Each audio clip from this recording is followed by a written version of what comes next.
Bring all the action to you right here in Sports Sound on BBC Radio Scotland. So updates to come from all the other matches in the top flight this afternoon, but it is time for our first commentary of the day. It's St Mirren against Kilmarnock with Michael Stewart and Alistair Lamont.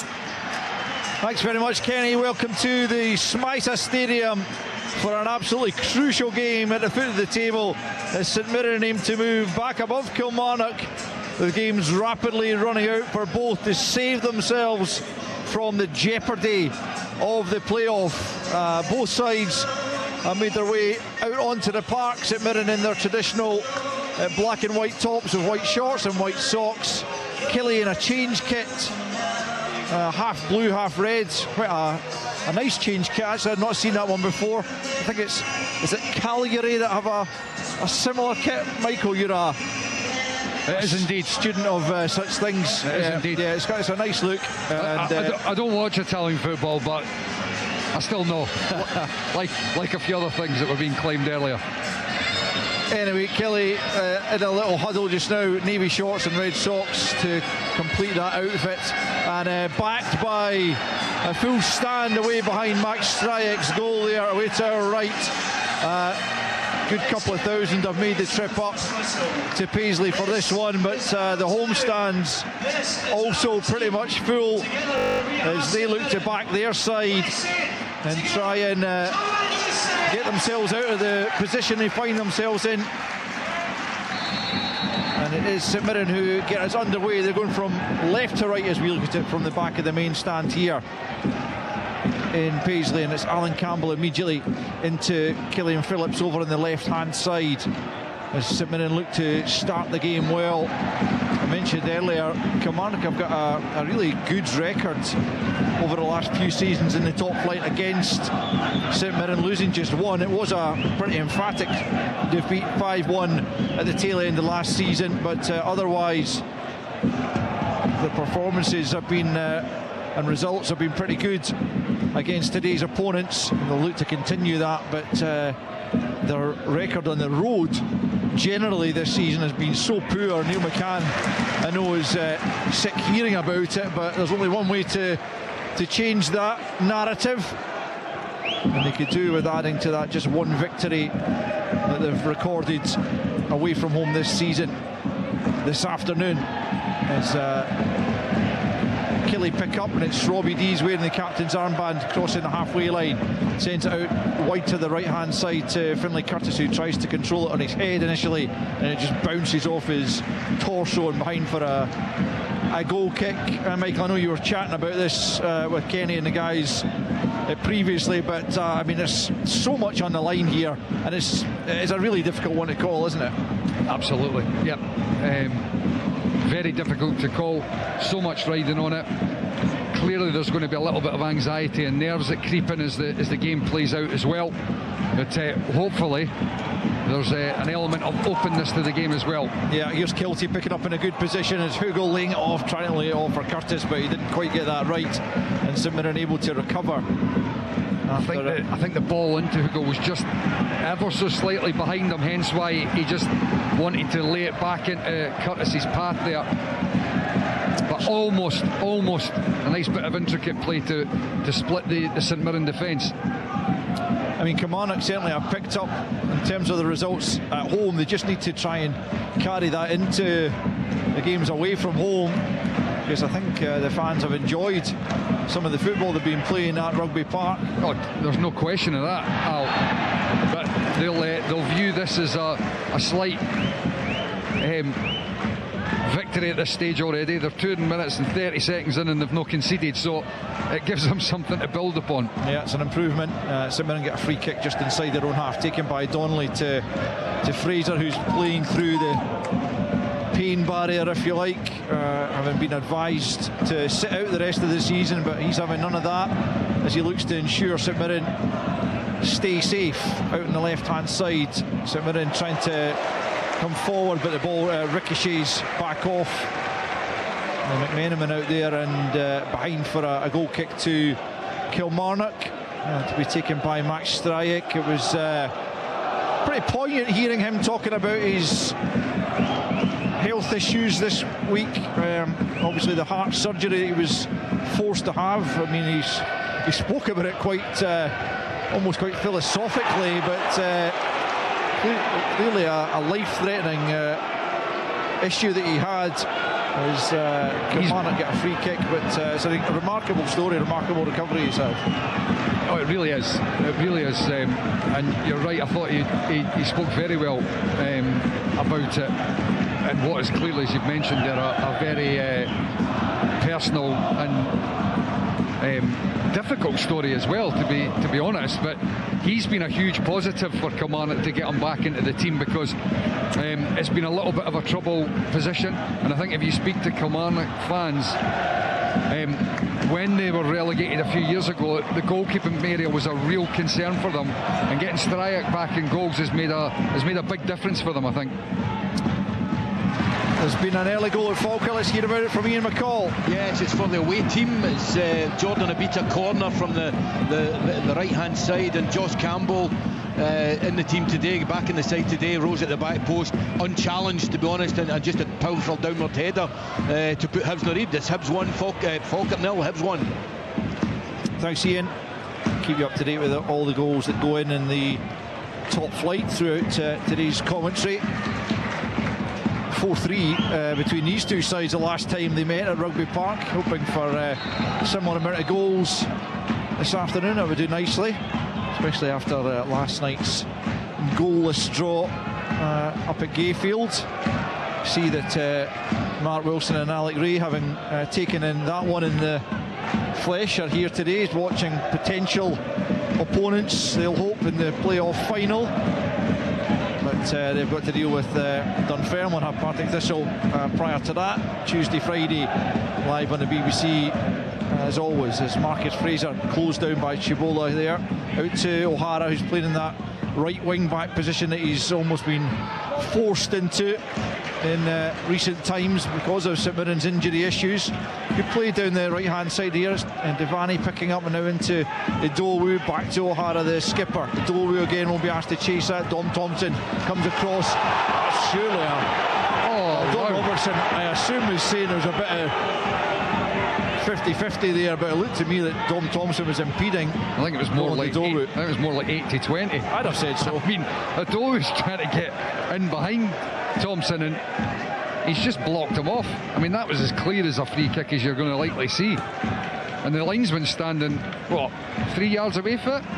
Yeah, you had a good view of it as well. You're absolutely right. Good interception there by Phillips for Campbell. Then Mandron brings Phillips back into it, and he'll latch onto it once more here from McMenamin, but he just can't get the ball across goal, and it's Stanger who lashes it forward up towards Joe Hugo, who's playing that central striker's role again this afternoon, with Bruce Anderson having dropped to the bench, and Finlay Curtis moving into a more accustomed right wing position, having started last week at right back, but I think moving up to left wing in the second half and then getting his goal.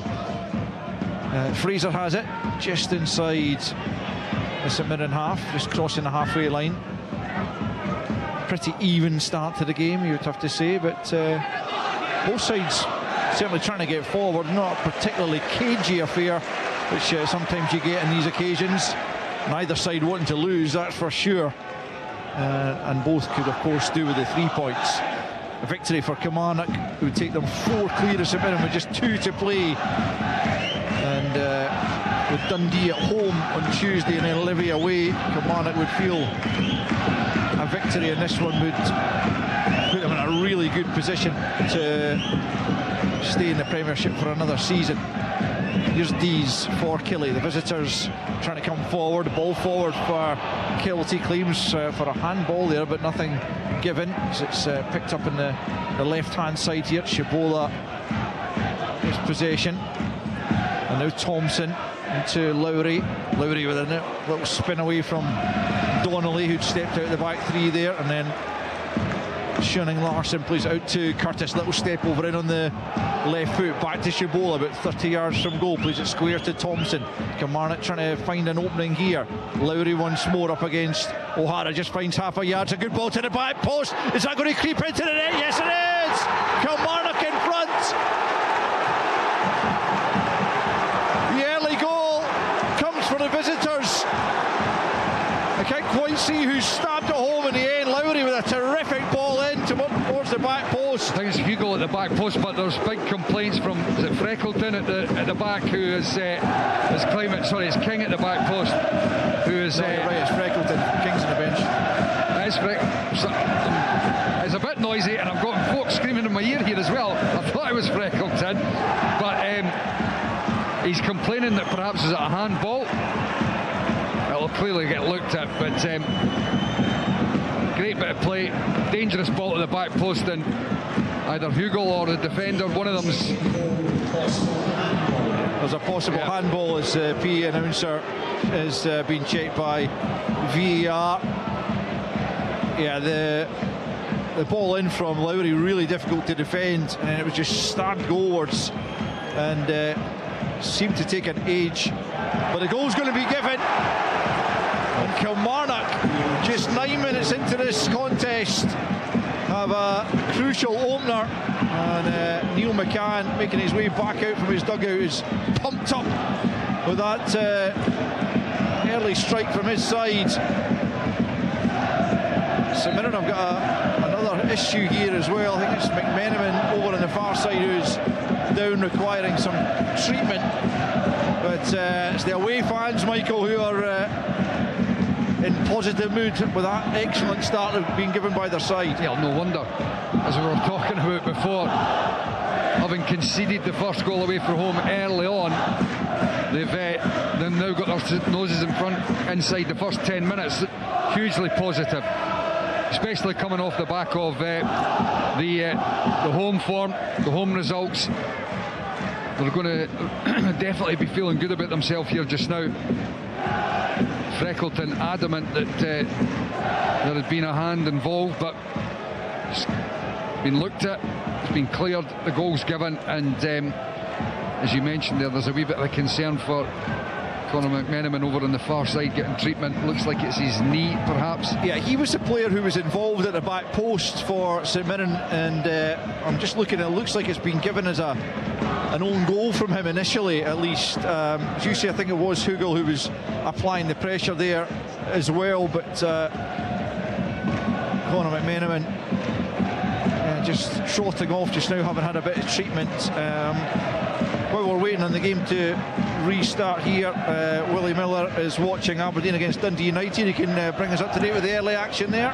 Yeah, not too many opportunities, not too many chances, but certainly Dundee United in top, controlling the game quite considerably. Aberdeen struggling to get into it, but one opportunity and one big chance fell for the home side. Olisanya had a great opportunity. It was a simple ball through the middle. He used his strength to bustle his way through. He was closely marked, but he didn't show the composure in front of goal. I think we've seen that movie before with Olisanya. Does some really good work, but just fails with the final touch. If he'd have just managed to find composure, it could have been 1-0 for Aberdeen, but still 0-0 here at Pittodrie. Thanks, Willie. 1-0 Hibernian we heard earlier on from Ian McCall. 1-0 here to Kilmarnock against St Mirren in a game that the St Mirren manager Craig McLeish said they have to win. They're behind early on, and Kilmarnock have started the game brightly, and here's Kilty closed down there by Campbell, losing out, and now it's Freckleton for Idowu, turns it back to Fraser on the halfway line and fields to Devani, and Donnelly for Freckleton. Now McMenamin's gone down again, and I think that is probably game over for him. St Mirren have just knocked the ball out of play, but this is another injury problem that St Mirren just do not need, and they're going to have to make a change, I think. Yeah, well, I would imagine Tanser at left wing back would be the obvious, as he's coming back from getting warmed up. He's getting stripped now out, so yep, obviously Conor McMenamin playing over on that side, more of an attacking wing back, although Tanser's very capable of getting up and putting balls into the box. But I think there was a conscious decision from St Mirren and Craig McLeish to have effectively a winger out there to try and really exploit Kilmarnock defensively. They're 1-0 down, they're making a substitute that slightly more defensive in nature as well.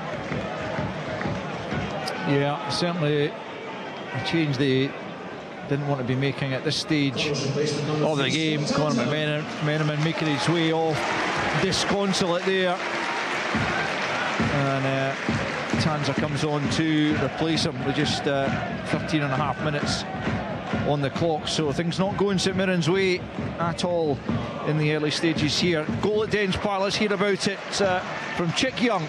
Well, as we stand, Dundee are going to be playing Premiership football this season because they've just taken the opening in a very exciting opening spell to this game. Actually 13 minutes on the clock, and the ball is played down the left hand side and eventually knocked into the net. I think it's Simon Murray got the final touch there. Just confirm that in a second or two, but it was in the wake of chances. Joe Wesley had one earlier on for Dundee, and Macaulay Tate at the end of a fantastic ball from Pittman got on the end of that, should have scored. There's a wonderful save from Kieran O'Hara to put it around the post, but it is Dundee ahead here at Dens Park, a goal that's very important to them. Yeah, it's correct, as Cam Cogney scored that goal. Cam Cogney, still 1-0 Dundee. Yellow card here for Marcus Fraser after Hugo was taken down, and Don Robertson issuing the yellow card for Fraser as Kilmarnock looked to apply the pressure and perhaps grab themselves a second goal in these early exchanges. Yeah, well, that's exactly what they were looking to do because they're firmly on top at the moment. St Mirren really just needing to try and consolidate their position here for a moment, try and make sure they don't fall further behind. Whereas for Killie, away from home, on top, 1-0 up at the moment, if they're able to stretch it and double their lead, it could put them in a position where St Mirren are not capable of getting back from. Dom Thompson then to swing the ball in from the left hand side. It's a good delivery, just takes a little touch on its way out on the far side. It will be a Kilmarnock throw in right on that right flank down near the corner flag. Quarter of an hour gone here. St Mirren nil, Kilmarnock won. A Conor McMenamin own goal has put Kilmarnock in the lead in these early stages. It's going to be a long throw in by the looks of it here from the far side as Kelly look to threaten once more. Finlay Curtis goes and offers himself short, but in it comes long right into the edge of the 6-yard box. The header on, and it's caused a few concerns there, but Mark O'Hara manages to get it cleared down the right hand side. Idowu will chase. Thompson's there ahead of him. Good play from Thompson. Stayed calm and gets it to his opposite fullback Shunning Larsson, and now picked up by Curtis coming in off the right hand side. Not a good pass from him though, easily cut out by Idowu, going back towards his own goal, harried and hassled there by Thompson. Gets it back to Freckleton, who plays it forward. Stanger there with a header, flicked on by Thompson, picked up by Devaney for St Mirren, and now back with Freckleton. It was a wee frantic period of the game there, but that ball across the face of the goal, very close to somebody just being able to knock it into the back of the net for Kilmarnock. Good header there back to his goalkeeper by Dom Thompson. Left back to Stryek, and now it's Stanger out to Shunning Larsson, playing on the right hand side. He's showed his versatility, can play either side. Shunning Larsson is Kelly have another player down. It's Shibola who's gone down the latest challenge there by Devaney. The referee having a word with Alan Campbell actually, but it'll be a free kick to Kilmarnock in the halfway line. He did very well there to Shibola, because the ball infield from Shunning Larsson was not great. It left him a little bit stretched and exposed, but he got a really good first touch on it to control and take it away from the St Mirren players, and then eventually getting brought down and able to just take a break, calm things down. But yeah, at the moment Killie are definitely the team that are in the ascendancy. It's going out for a goal kick to Kilmarnock. Stanger just trying to play it back to his goalkeeper, and it came off Manzon and behind, and now Dees has it just at the edge of his own penalty area, left hand side. Just tries to clip that one out to Shunning Larsson. It might bounce out of play before Shunning Larsson can catch it. Neil McCann not happy with that attempted pass from Robbie Dees, well behind Shunning Larsson there, didn't give him much of an opportunity. St Mirren pick up, and it's Fraser just inside his own half now, crossing the halfway line and playing it out to his right to his captain O'Hara. He plays it down the right channel, across comes Dees and knocks it clear, and picked up nicely there by Kleshenko. And now Lowry, he clips it out to Schoening Larsson, right hand side. Tanser comes to meet him. Schoening Larsson just knocks it on for Curtis. Curtis back the way to the halfway line and then back infield, and Stanger forced to just change direction there before Mandron could latch on to that slightly wayward pass. See that incident just in front of us there, Al, where Kleshenko does really well and he skips past O'Hara. That's a wee bit concerning for me from St Mirren's perspective, that the reaction was a little bit laboured. You know, they're a good, honest bunch of players, St Mirren, but I think it shows you that they're very, very low in belief at this moment in time. Yeah, it'd been a goal at Pataudry, Willie Miller. Yeah, it's a goal to Aberdeen. It's Olasanya, just his strength running down the right hand side. I think it was Stuart Armstrong. It was either Stuart Armstrong or Dennis Geiger that showed the quality of just taking a little touch in the box and striking it into the far corner. So Aberdeen, being under the cosh for most of this game, has taken a lead after 19 minutes. Thanks, Willie. Looks like the goal's been given to Armstrong right enough. So goals in all of the games in the top flight, 4 games on the go. Will be highlights on Sports Scene tonight, later time 10:20 on BBC One Scotland, with the Motherwell Hearts game to come. It's an 8 o'clock kickoff. That'll be our next live commentary here on Sports Sound today, as Freckleton comes forward and leaves it for Tanser, left hand side. 20 minutes in here, Kilmarnock leading by a goal to nil. Conor McMenamin own goal as Dowu just clips the heels there of Kilty, and Kilmarnock get a free kick midway inside their own half, and there's been another goal at the Falkirk Stadium, Ian McCall. And it's for the away team again, and it's the same goal scorer. Great ball over the top by Jack Iredale, and Martin Boyle, as usual, running him behind. He's checked back onto his right foot. Josh Campbell's made a terrific late run into the box, and he's just headed it into the bottom corner. A really, really measured finish. Scoreline at the Falkirk Stadium in a very even game as Falkirk 0, Hibs 1. Falkirk 0, Hibs 2. Thanks, Ian. Cheers. Kilmarnock have it at the back, and it's Dees, but it's a poor ball forward. St Mirren easily able to pick up possession. Devaney back to O'Hara down the right hand side for Adowu, back into the teenager Devaney on loan from Manchester United. Back to Donnelly just inside his own half, takes a little bit of a chance there, and St Mirren have coughed up possession in a dangerous area. Donnelly's stayed down. Kilmarnock continue with the ball, although Lowry's now lost it. St Mirren be probably better advised to put that out of play, but they've lost it again as Donnelly tries to get himself to his feet, limping now back into position as Kilmarnock build from the halfway line, but Freckleton reads the pass forward. It's very disjointed from St Mirren in particular. You know, I'm all for trying to, get the ball and play it and retain possession, but Donnelly there's playing one into an area when Marcus Fraser, Donnelly's playing the centre of the back three, Marcus Fraser's on the right, and he was in loads of space for him to come out to the side.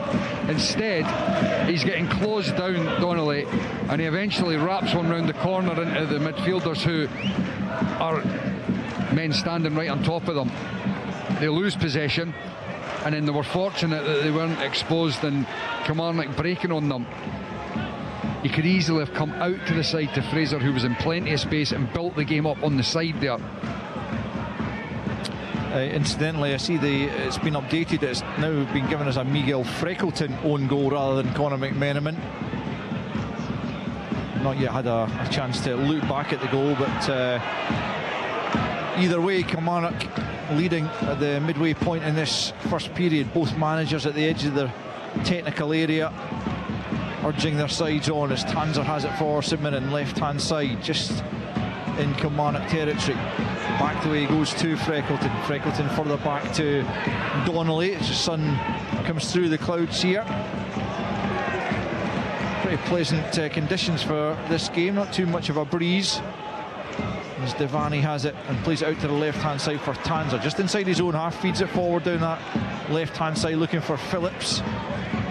It's well defended by Stanger, but Tanser will pick up once more in the loose ball and drive down the left-hand side. Phillips once more takes over, back to Devaney.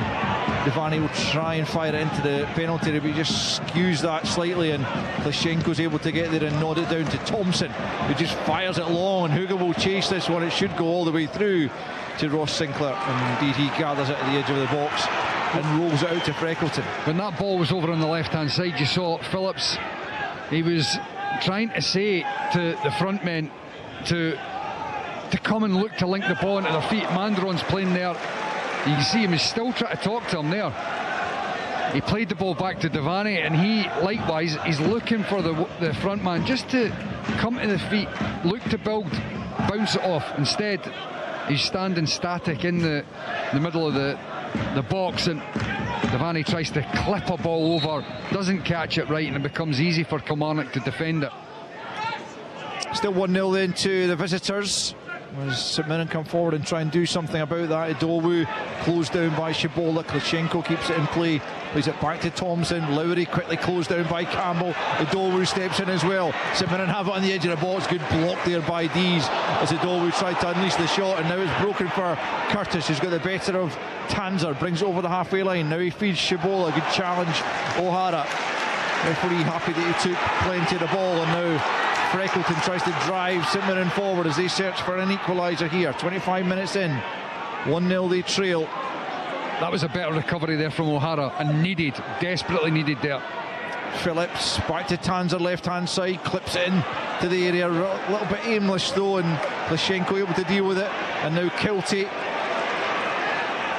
he comes away and he's been taken down there by Idowu, and we're going to get surely a yellow card here for St Mirren forward. Yeah, Kilty taken out of play, former St Mirren man, and Idowu sliding in. I'm surprised Idowu didn't get there first, to be honest. I mean, Kilty, you could see, was bursting a gut to get to the ball first, and Idowu just looked like he was ambling slightly. And then even when Kilty eventually does get the ball, still felt like Idowu could have defended the situation a little bit better. He sold himself.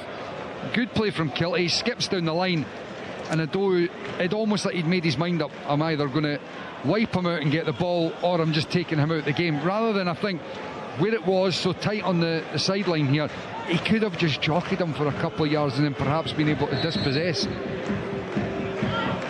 Kelly free kick taken by Thompson into Lowry on the halfway line. It's Shibola, and now Schoening Larsson just inside his own half, moving away from Phillips, who hasn't been able to really influence the game, usually so lively for St Mirren. Poor control there by Klitschenko, and out for a throw into St Mirren, taken by O'Hara. Back to Fraser, and now further back to the edge of his own box to Liam Donnelly. Plays it square for Miguel Freckleton to advance slightly and then play it back into Fraser.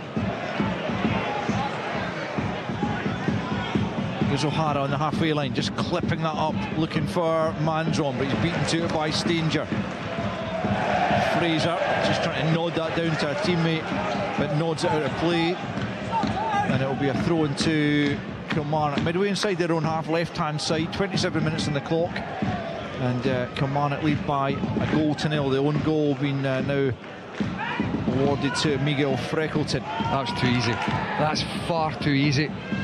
You know, Kelly are taking a throw in their defensive third. Dishbola's able to take the ball in the midfield and completely unopposed. There's 3 St Mirren players that are around him, but they're all within, 5 yards away. They don't affect it. He's able to bounce it off to the defender, and they go out the other side and retain possession. Far too easy. Kelly throw in. Thompson just keeps that in play from Kilty's throw, and he runs into Campbell, but almost gets through that challenge, but it breaks for Phillips now. He plays it to Freckleton. Midway inside the St Mirren half, out to the left-hand side now for Tanser. St Mirren trailing by a goal to nil. Elsewhere it's Falkirk nil, Hibs 2, Dundee 1, Livy nil, and Aberdeen 1, Dundee United nil. Kenny will bring you up to date with the playoff scores and such like, I'm sure at half-time, as Curtis picks up edge of the St Mirren box. Little step over, gets a half a yard, plays it to the back post. Klitschenko can't get a crucial touch there, but he does keep it in play, and we'll have an opportunity here to try and take on Marcus Fraser, who eventually manages to win possession from him. Had to be careful there as he'd moved inside the penalty area, but St Mirren get it clear. Looked like a bit of climbing there by Stanger on Mandron. The referee not interested though, and Kelly have it back. It's Lowry. I'm surprised that wasn't given as a free kick out. It looked like Stanger was right over the top of Mandron. You know, sometimes defenders just can't win the ball without fouling the front man, and I think that was one of those occasions. Shooting Larson looks like a decent ball, looking for Curtis. Freckleton though read it well and steps in and gets it to Tanzer, who plays it down that left hand side for Adowu. Adowu forward looking for Mandron, but Robbie Dees has got a good 2 or 3 yards on him and ushers it back to his goalkeeper Max Stryek, who immediately plays it out to Dom Thompson. Kilmarnock leading by a goal to nil here with the half-hour mark approaching. O'Hara getting the better of Klitschenko here. Klitschenko been given his opportunity on that left flank by Neil McCann, just his 4th appearance. Here he is picking up once more on the left-hand side, the 24-year-old Moldovan. Plays it forward for Kilty. Kilty almost at the angle of the box, but being ushered away from goal by Fraser. Gets it back to Lowry, who plays a short 1-2 with Shibola just inside the St Mirren half. Shibola holds on to it under a little bit of pressure from Devaney. Gets the pass off to Shooting Larson. Hugo tries to hook it round the corner for himself, but it doesn't come off, and St Mirren have it back, but they can't keep hold of possession. That was Adowu who was slack there, and Kilmarnock work it forward to Klitschenko once more, left hand side, away from Marcus Fraser. Has a little pop at goal, but blocked by Donnelly. Marcus Fraser a little bit lucky because he had a wee tug there at Klitschenko after he got away from him, and he's already been booked. You have to be mindful of that as Thompson tries to get into the area. Blocked though, charged down by O'Hara. He plays it forward to the halfway line for Mandron, and now it's back with Devaney. A bit more promising look in this for St Mirren. They try and get bodies forward, but Adowu with dreadful control just gives that straight to Shooting Larson, and now it's Kelly countering, and it's Klitschenko once more up against Fraser. This time the defender gets the better of him and then gets between man and ball, goes down, buys a free kick. It's half an hour in. It's St Mirren 0, Kilmarnock 1. It's entertaining, edgy stuff, isn't it? You can said at the start of the game that there's going to be an element of anxiety and nervousness, and you can really sense that from the home support at the moment. The few occasions that St Mirren have been able to break, looking like there's something that could be there for them, they've been very wasteful, and then that nervousness and a little bit of frustration from the crowd is really starting to spill over. St Mirren have it, left hand side, it's Tanzer into Phillips, going back the way though to Freckleton on the edge of his own box, just steps away from Curtis, advances into the centre of the park, plays it forward looking for Campbell, but that's cut out by Dees. Well, I tell you, see if Kilmarnock are a little bit cuter with their first pass when they get the ball and win it back. There are opportunities to expose St Mirren here. Ball into the box here from Adowu was a little bit trickier for Stryek than it first looked like it would be, but he dealt with it in the end. Look at Looks this. like St Mirren have switched to a back 4 to me, with O'Hara moving into midfield, Fraser coming out to the right hand side, and Tanzer playing left back. But if you look at, I think it's just the fluidity, the game itself there, Al, if you look at it now. Yeah, it has. If you look at the moments where Kilmarnock are picking the ball up once they've regained possession, they're doing well to exploit those gaps. You've got Klitschenko on the left hand side and Curtis on the right, but also the midfielders, they're getting in little pockets behind St Mirren that are giving them the opportunity, if they have got better quality with that first pass, to really go at the back line of St Mirren. The Shooting Larson making inroads into the penalty area, goes down, and referee points just for a goal kick. The Shooting Larson stays down. Neil McCann down there in conversation with his assistant Billy Dodds. They'll be pretty pleased by the way things are going. VAR have checked challenge on Shooting Larson. There's nothing more to it in their view. 33 minutes on the clock, and the home side trail by a goal to nil. can get an update from Pittodrie. Let's hear from Willie Miller. How's things going there? Yeah, I mean, Aberdeen, after being under the caution early part of the game, have gained a fair bit of control, and they got that goal in 19 minutes. Stuart Armstrong showing his class, but Olisanya is a real handful. He's been really disruptive in terms of taking on the two centre backs, it was him that made the run down the right hand side, cut it back for Stuart Armstrong, little touch, picked his spot and struck it home. And before that, Olisanya had a chance again, just using his physicality, going through the middle of the defence again, but he didn't show the composure that he needed to clip it over the goalkeeper, and it was quite an easy save at the end of the day. So the two big chances, one of them a goal going to Aberdeen, and they're leading 1-0. Thanks, Willie. 1-0 here as well to the visitors, though. Kilmarnock threatening to move 4 points clear of today's opponents, and that'll give them real daylight going into the last couple of games of the season. St Mirren with a trip to Aberdeen on Tuesday before Dundee United at home here on the final day a week tomorrow. Let's head to the Falkirk Stadium then. Last we heard it was Hibs leading by 2-0. Ian and McCall, how's it going now? Aye, it's exactly the same. It's still Falkirk 0, Hibs 2. I mean, it's a really even game, although I've not checked stats, but Falkirk seem to be up, so I'd be very surprised if they're not any more. 65, almost 70% possession. They've not been at their cutting best, though. There were a couple of wee Elisa cross and a Wilson cross, both down the right hand side. Barney Stewart was inches away in both occasions, but Hibs have had two chances and another O'Hara header he probably should have done better with. So I mean, on the counter attack, Hibs have been absolutely excellent, but it remains here. Falkirk 0, Hibs 2. Thanks, Ian. We'll get to Dundee shortly to hear from Chick about Dundee Livingston, but here comes St Mirren looking for an equaliser.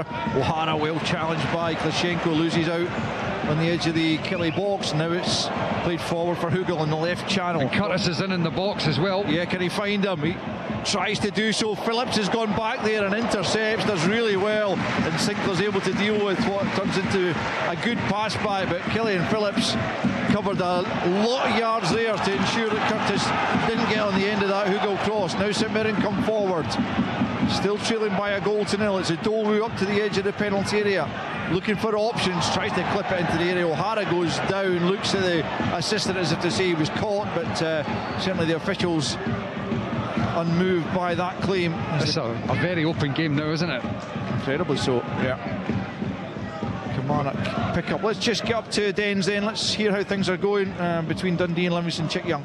35 minutes on the clock, into the 6th minute actually, and it's still 1-0 to Dundee. That goal coming in the 13th minute from Cam Congreves. Good football. I'm enjoying this game actually. Both Livingston and Dundee getting the ball moving swiftly. Opportunities at both ends, I have to say, but it's Dundee just applying a little bit more pressure at the moment, and they do lead, as I said, by a goal to nil. Cam Congreve. You wouldn't be enjoying this game, Chick, I can tell you. St Mirren a goal behind with about 8.5 minutes left of the opening 45. Still well in it though, and Freckleton has it on the halfway line. It's his own goal that separates the sides. I mean, they're well in it in regards to the fact that the scoreline's still only 1-0, but Kilmarnock are firmly on top. I've got to say, they look controlled in and out of possession. They look the more threatened when they do regain possession, but at 1-0, you're right, they're firmly in the game.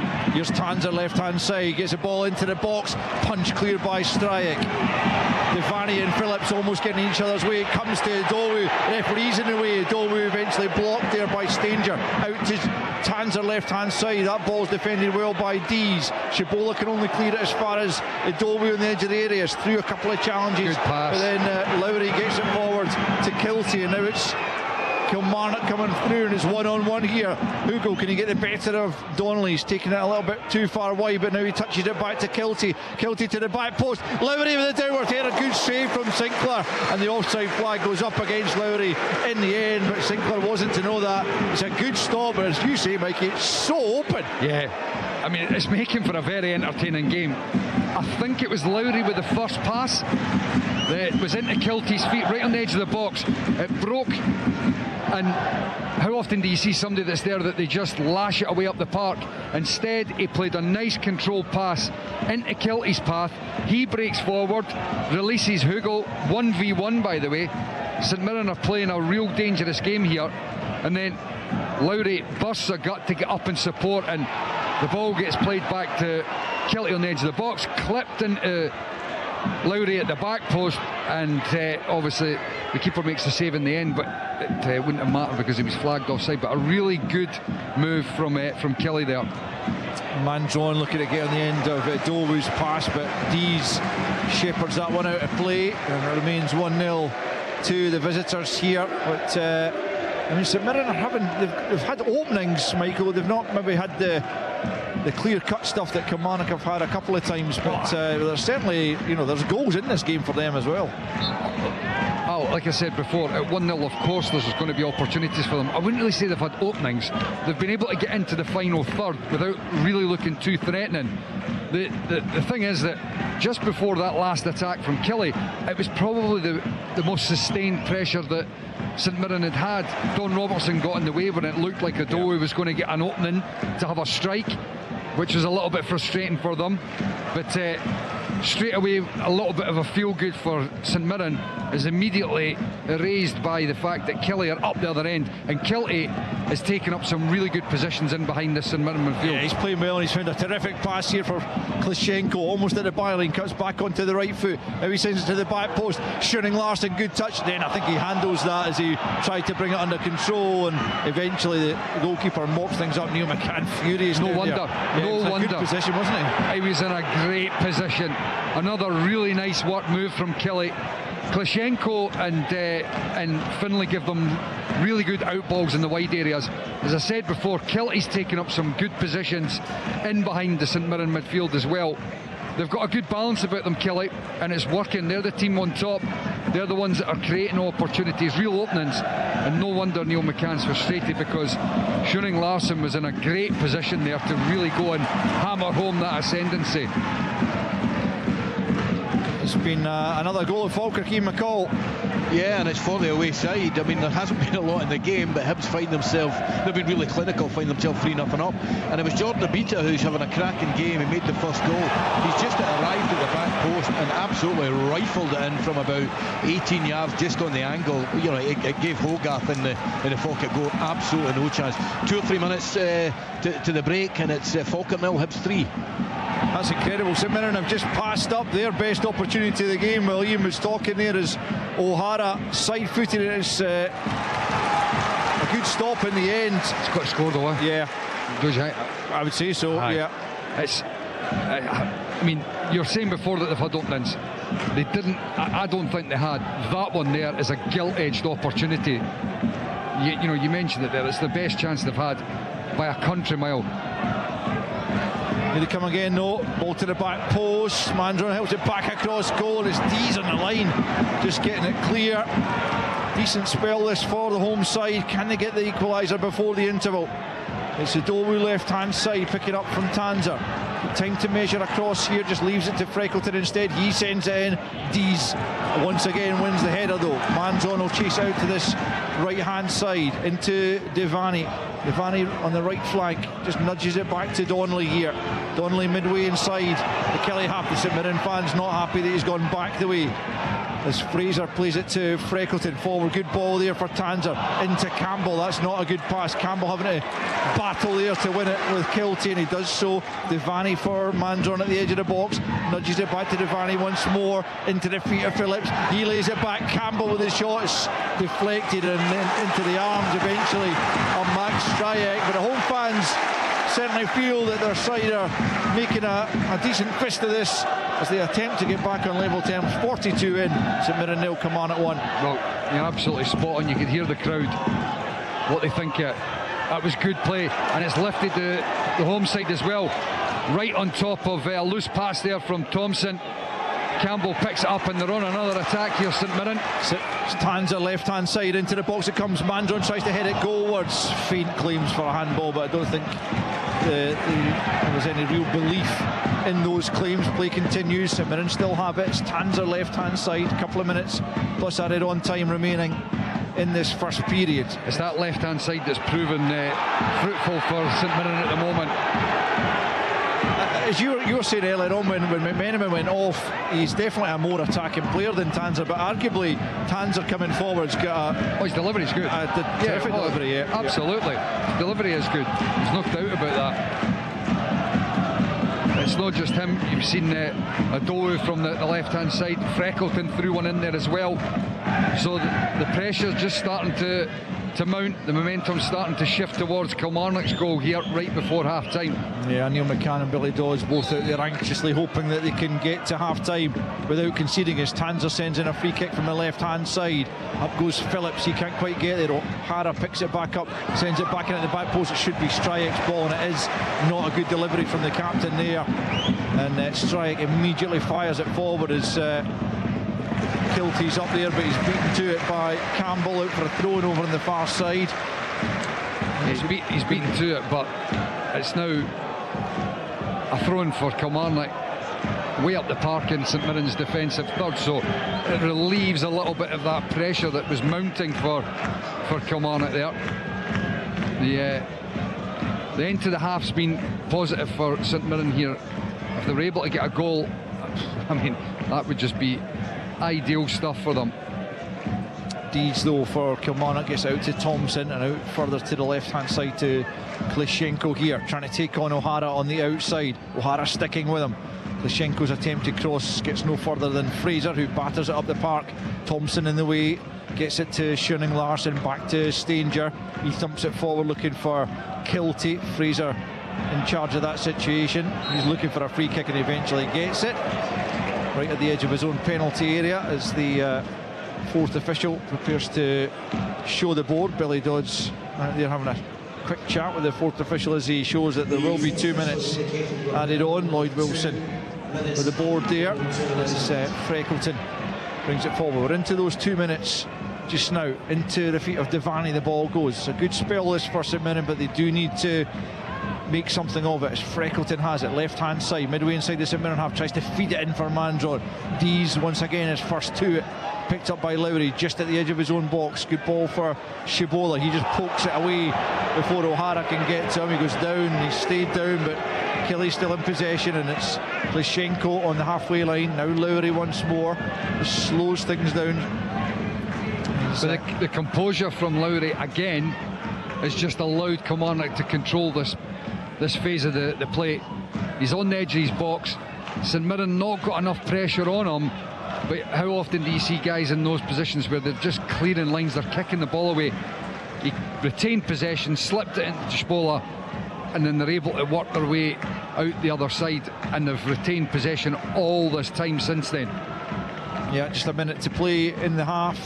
Kilmarnock still leading by the early Miguel Freckleton own goal to 0 as Stanger just rolls it back to his goalkeeper Max Stryek on his penalty spot, more or less, and he plays it out to Dees on the left hand side. Here's Shibola on the halfway line just in front of Neil McCann as Devaney pulls the jersey there of Shibola, and that'll be a free kick rather needlessly given to Kilmarnock right on the halfway line. 1-0 Dundee at half-time. We'll get the full-time round-up just shortly in the next 30 seconds or so as Dom Thompson prepares to take the free kick. Thompson infield to Shibola. Now Lowry. Schoening Larsen now. Is there a final chance in the half for Kilmarnock? It's out to Curtis, right hand side, a couple of step overs, trying to get away from Tanser, manages to get it into the area, but a little deflection takes it into the arms there of Ross Sinclair, and that also brings about the half-time whistle from the referee, and Kilmarnock will take a 1-goal advantage in at the interval. Been given to them after just 9 minutes as Tom Lowry from the left-hand side of the penalty area put a teasing ball into the back post, and it was poked towards goal, but came off Miguel Freckleton and eventually beat Ross Sinclair and made its way into the back of the net for the only goal of the half. St Mirren, well, they were second best for a good long period of that first half, but eventually began to come into the game themselves and should probably have been level just a few minutes before half-time as Scott Tanser's delivery was met just about 6 yards out by the captain Mark O'Hara, but his effort was more or less straight at Max Stryek and he was able to keep it out, and that's why at half-time at the Smythe Stadium in this crucial encounter it is Mirren 0, Kilmarnock 1. The Scottish Premiership. Live on Sports Sound. Scottish football lives here. On BBC Radio Scotland. Home of every roar. Right hand side chance. Goal! Home of every dream. Scores! Dunfermline! Back in the Scottish Cup final! Home of the Scottish Cup final. Martin O'Neill against Neil Lennon. What a job he's doing at Dunfermline. They get to the final, but there'll be no old pals act at this particular time. But we're not here to make up the numbers, it's not a day out. We're here to win. Celtic versus Dunfermline Athletic. It is an outstanding finish! Sports Sound brings you the Scottish Cup final, live from Hampden, Saturday the 23rd of May. Listen on BBC Radio Scotland and Sounds. You're listening to Sports Sound on BBC Radio Scotland with me, Kenny McIntyre, Ryan Stevenson and Tom Inks alongside me in the studio here. And then just shortly, it's another really big weekend right across the Scottish football calendar. I'll give you the half-time scores from the playoff games in the lower leagues just shortly. But let's stay in the top flight and focus actually in the bottom half of the Premiership. It's that massive game going Kilmarnock's way so far at the Smythe Stadium in Paisley. We'll get the guys' thoughts in just a couple of minutes' time. Let's get to the game at Pittodrie. Aberdeen against Dundee United, and get the half-time report from Willie Miller. Yeah, Kenny, half-time, it is the home side is leading by a goal to nil. It's been quite a physical game, quite a fast game. Both sides are tending to play the longer ball rather than trying to build it up, with amount of passes. But it's Aberdeen that actually threatened early after 19 minutes when the goal came. Stuart Armstrong taking the cross from Olasanya. Olasanya has been an absolute pest, an absolute handful, and the Dundee United two centre-backs are struggling really to cope with him. His strength, his power, he wants to run in behind, and this was a perfect example of what Olasanya can give to Aberdeen. Down the right-hand side, he runs in behind the two centre-backs, shrugs one of them off, gets himself into a position where he gets his head up and he picks out Stuart Armstrong, and Stuart Armstrong just takes a little touch and simply strokes it into the far corner. Very classy finish from the midfielder who's been really prominent in the game. Olasanya had one chance before that, but he didn't show the composure that he needed to after again using his strength to get in behind that Dundee United defence. As far as Dundee United is concerned, Strain has been very prominent down the right hand side. He's had a number of runs and good crosses into the box. One in particular, it looks as though Sapford was going to just get a touch on it, but the big long legs of the striker just couldn't make contact with the ball. If he had been able to make contact, surely it would have been a goal. So Aberdeen, after a very slow start, beginning to take a little bit of control of this game towards half-time. Obviously they've got that goal as well, but it's all to play for. It's been a reasonably even first 45 minutes, but the Dons leading 1-0 at half-time. Thank you to Willie Miller. Next stop, Dens Park, Dundee at home to Livingston. Let's get the half-time from Chuck Young. Well, as we stand, Dundee will be playing in this division next season because the lead against Livingston by a goal to nil, thereby securing, it would seem, the 3 points that they need to stay in the division. The only goal of the game came after 13 minutes. Cam Congreve with an opportunistic finish. In the wake of that, there was a dreadful miss from Simon Murray. He just sclapped at the ball and it went over the crossbar when he had all the time in the world to put it into the net. Before that, Joey Wesley had a chance to put Dundee in front at that point, and in the wake of that, a couple of chances from Livingston. One in particular, it was a fabulous ball from Scott Pittman inside the defender. Macaulay Tate was onto it, and it looked as if he'd put it away beyond Jerome beyond the left-hand post of Kieran O'Hara in the Dundee goal, but he got a touch somehow and put it round the post. It's been a very entertaining first half. I think indicative of there was no time added on. A rare situation in the Premier League these days, which will indicate there was no injuries, the play flowed, the game was just going on, and some sweet football on a good Dens Park surface. I have to say Livingston's still giving a lot. They need somebody who can get in there and finish for them. They get the ball forward, they create space in behind the Dundee defence, but they haven't been able to take any of these chances. Scott Arfield making his debut, of course, as interim manager. I'm convinced he wants the job. We'll continue seeing improvement from his team in the second half to enhance his chances of getting it. But at the moment, it's Dundee who are ahead here at Dens Park. 1-0. Cam Congreve after 13 minutes. Thank you to Chick Young. Let's then move into the top half of the table, and quite the game at the Falkirk Stadium. Falkirk against Hibs. There for us, Ian McCall. It is, Kenny. It is quite a game. It's a very strange game. It's very, very even to me, but Hibs find themselves 3-0 ahead at the break. I mean, they started ever so well in terms of the Abita cross from a corner, just a bog standard in swinger. Josh Campbell's met it really well with a downward header to put the Wayside 1-0 up. They got their second, 20 minutes gone. It was typical Martin Boyle. Jack Airedale's just knocked one in behind, just a kind of an aimless punt into a channel. Boyle's got onto it, cut back onto his right foot and swung across in, and there's Josh Campbell again arriving late to header into the bottom corner. They got another goal in the 40th minute to put Hibernian 3-0 up, and it was just, listen, a cross came from the right, and Jordan Abita, who's had a terrific first half, he caught it really, really flush with his left foot and just struck it into the bottom corner from about 18-20 yards. I mean, Falkirk have had their moments. I reckon they've had about 65% possession of the ball, but Hibs look really, really clinical. I mean, Lisa's had and Wilson had two good crosses from Falkirk's right hand side, and Big Barney Stewart was just inches away from connecting and getting them a goal.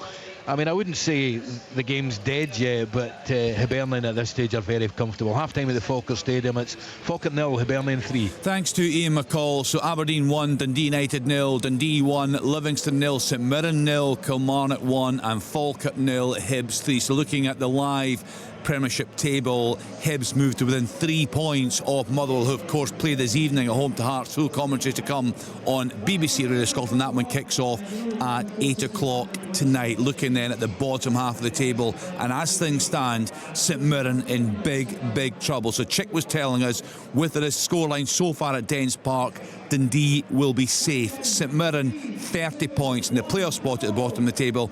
Kilmarnock 4 points clear. Midweek, St Mirren have to go to Aberdeen, who certainly look resurgent under Stephen Robinson in that league at the moment for sure. Right now, that's a tough one for St Mirren. You'd think they would need something from today's game. We'll get the thoughts from Ryan and from Tom in a couple of minutes' time. The playoff matches are taking place in the lower leagues. So in the Championship playoffs, Airdrie 0, Alloa 1. That is 2-0 to Alloa on aggregate, and it's Stennismuir 1, Queen of the South 1. That's 2-2 on aggregate in that one.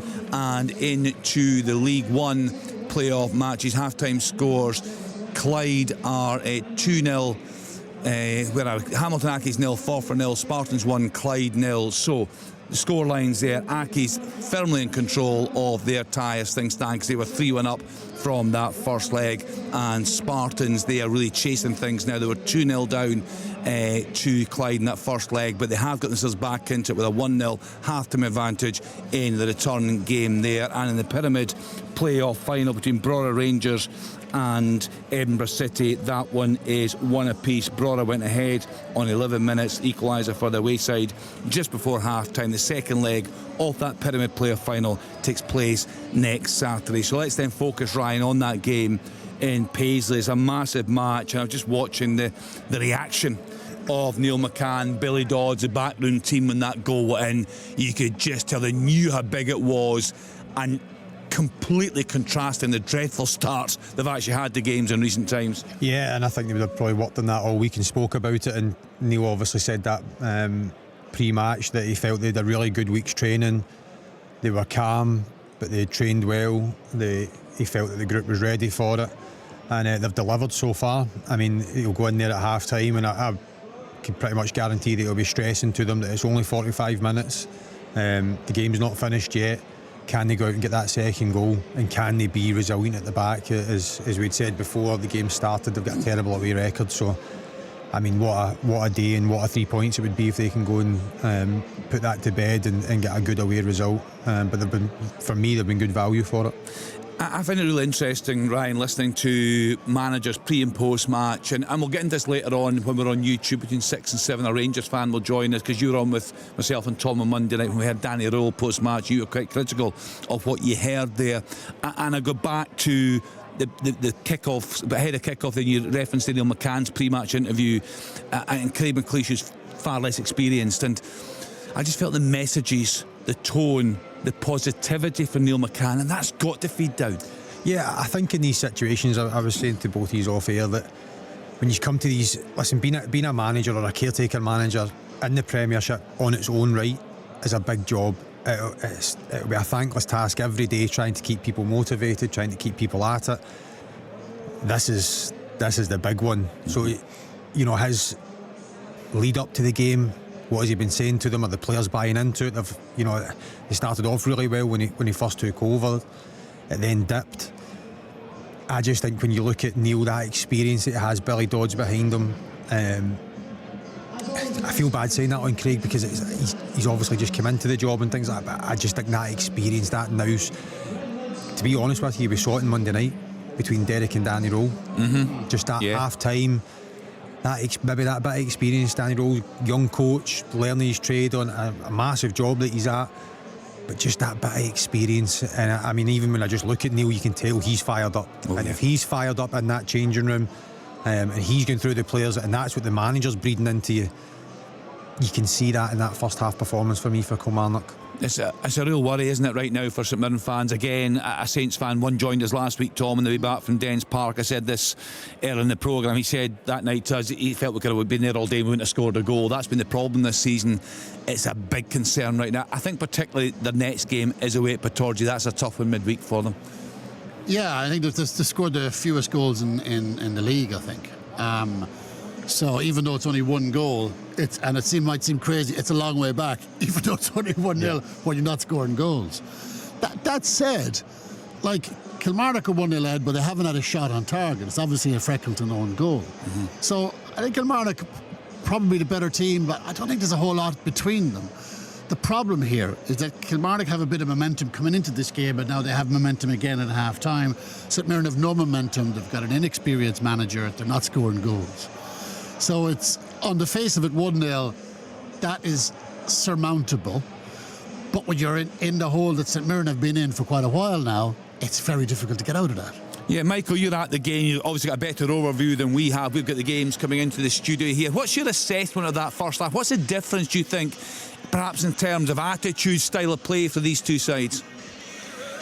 Well, I wouldn't suggest it's anything to do with attitude. There was a moment in the first half that that I highlighted just in front of us, that Klitschenko had dropped the shoulder and he drifted past Mark O'Hara quite easily, and the captain was a little bit ponderous in his recovery, and I don't think you can question Mark O'Hara, because I think he's, as honest as the day is long, that he's a good professional. But I think the weight of the anxiety and the nervousness is weighing on them. I think there's a real sense of almost doom that's lingering around them at the moment, whereas Kilmarnock look comfortable. They look really on point with what they're trying to do. They're far more in control of the game. They've got a good balance to the side that is shown through in that first half. The likes of Curtis and Klitschenko in the wide areas, Kilty in behind the St Mirren midfield, Tishbola and Lowry in the middle of the park have been good in possession as well. Just looking at a substitution, Watson's coming on here for Klitschenko, so I'm imagining that is perhaps a knock, because I thought he was, as I've just been saying, I thought he was pretty good. So I don't think attitude. I just think that Kilmarnock have got a good way about them. They're a threat on the break, and St Mirren, they were looking dangerous towards the end of the first half there. It feels like they just need an event, something to happen to ignite them in this game. At 1-0, I mean, look, anything can happen, but they need to they need to have a bit more of a control to their game, because they've not been able to get a great deal of control. The wide areas are key. Killie in the first half were far better on top. St Mirren latterly with Tanza were getting a bit of joy, but the right hand side's been a little bit devoid of anything for St Mirren. They're making a couple of subs, but I'll let Al fill you in on those. Yeah, big second half ahead there in Paisley. We will bring you all the goals from the other games, but let's get back to that second half. Al will bring us a change. Let's get back to Michael Stewart and Alistair Lamont. Thanks, Kenny. Yeah, Kilmarnock just about to get us back off and running again, with David Watson having come on for Klishenko, as Michael mentioned, and Mark O'Hara is a player who's gone off. Certainly Jayden Richardson, who's come on as a more natural wing back, if you like, although surprised, unless there's a knock to Mark O'Hara, that they don't accommodate him elsewhere in the team, given what he brings to them. And the other change is certainly an attacking one, as Jake Young comes on for Alan Campbell. So we'll try and assess exactly how that changes things. As Kilty goes down, there's a chance here, and it's number 2, and it's Finlay Curtis right at the start of the second half. 30 seconds into it, Curtis, who's switched across to that left-hand side, with Klishenko having gone off, he latched onto the loose ball as Kilty went down in the penalty area, but he wasn't hanging about to find out if it was going to be a penalty. He just lashed it beyond the goalkeeper, and it's St Mirren 0, Kilmarnock 2. We saw him finishing really well last week, and boy, has he done it again. Finlay Curtis, lovely finish from the inside left into the far corner. Absolutely no chance for Sinclair in the St Mirren goal. And I was saying at half time there, St Mirren needed an event to ignite them. Well, there has been an event, and it's put them 2-0 down. They're going to have to try to use this somehow to turn the tide here, because 2-0 down, Kelly are firmly on top now, and you do wonder what the reaction of St Mirren is going to be. You do indeed. I mean, they've changed things round at half time, but then 30 seconds after the restart they lose a second goal, and they've got it all to do here, as Tom was suggesting there at half time. They don't score a lot of goals, so even coming back from 1-0 down was maybe asking a lot, but certainly to do so from 2 goals down is even more. And Kilmarnock have put themselves in a brilliant position. Yeah, they've changed. I mean, they've changed their back four. St Mirren. It's the 2 centre halves of Fraser and Freckleton, with Tanzer and Richardson in the full back areas. But as soon as they've started, so they've effectively tried to match up the system of Kilmarnock. 4-2-3-1 effectively. Young's out in the left wing, Adoy on the right, Phillips in behind, Mandaron up front, but they've tried to match up, they're trying to get man to man, but right at the start of the second half they have been brutally exposed, with the quality finish of Finlay Curtis putting Kelly 2 up. Yeah, it's a commanding position. Neil McCann's side have put themselves in. We were talking in the first half about the Freckleton went and complained as the initial goal went in, and we were wondering what he was complaining about. Having watched the goal back, there's nothing obvious as he does convert the own goal, but as it turns out, I've been sent a second video in the build-up to that. It's a good 35 seconds or thereabouts before the goal. There is a handball from Kilty as he stabs the ball into the area now, and Sinclair takes it, but St Mirren rocking somewhat. But yeah, I think that's what Freckleton is complaining about. I'll get that video to you and you can have a look at it yourself, but it's maybe too far back from the actual goal being scored for VAR to consider it. St Mirren now trying to respond themselves, having fallen 2 goals behind. They've got themselves a corner over on the far side, and they do need a goal back pretty swiftly. Yeah, I've just seen that, and you can understand why St Mirren are a little bit aggrieved, but the fact that it played on it was a good chunk before. Yeah, they look at the attacking phase of play, don't they? And the ball had gone back almost to the halfway line and started again. Yeah, that's a tough one, that. Tanser with the corner kick from the right hand side, the near post, a couple of players trying to attack it, breaks to Devani, who clips it back into a good area. Stanger gets the first contact that occasion, and then Curtis just hammers it up towards the halfway line. The home side badly needs to get a goal back soon to lift the crowd here and give them belief that they can do something. As Richardson tries to get it into the area, breaks away of Devani once more. Now on the far side it's Tanser. Tanser sends a good ball in again. It's Stanger attacking it. Who's going to get onto the loose ball? Breaks for Phillips, and he just tries to backheel it from 6 yards out, and he can't get enough on it to really trouble the goalkeeper, and it remains St Mirren 0, Kilmarnock 2. Oh, Stryak's trying to release Kilty there. I tell you, if he'd got good contact on it, he would have been in. But yeah, better from St Mirren. Almost trying to forcefully get the ball over the line there. Here's the Adowu, right hand side. Richardson coming up in support. Adowu onto the left foot, takes a deflection. Who's going to break for Phillips? Oh, it's just wide. My word. Oh, he can't believe he sent that wide. He's claiming for something, but the referee just pointing for a goal kick. He's got to score out. I think he's claiming that there was contact or a challenge from behind, but I think, how would they phrase it now? Just a normal football contact. Basically, it was a challenge that shouldn't be punished, but that was a big chance. It broke to him round about the edge of the 6 yard box, just on the angle. The goal's at his mercy, and he sticks it past the post. Finlay Curtis with his goal so early in the second half as Donnelly goes down, fouled by Hugill. Both players have stayed down. The referee walking across to mediate here. It's a free kick to St Mirren, but it doesn't need to be anything else, I don't think, because Hugill's just going to shut. It is going to be something else, though. It's a yellow card. I mean, maybe I'll see a replay again, but my initial instinct is that the ball's there. Liam Donnelly is the closest one to it. Hugill's going to close him down. Yes, there's a collision. I'm not sure it needed to be a yellow card. Certainly a free kick.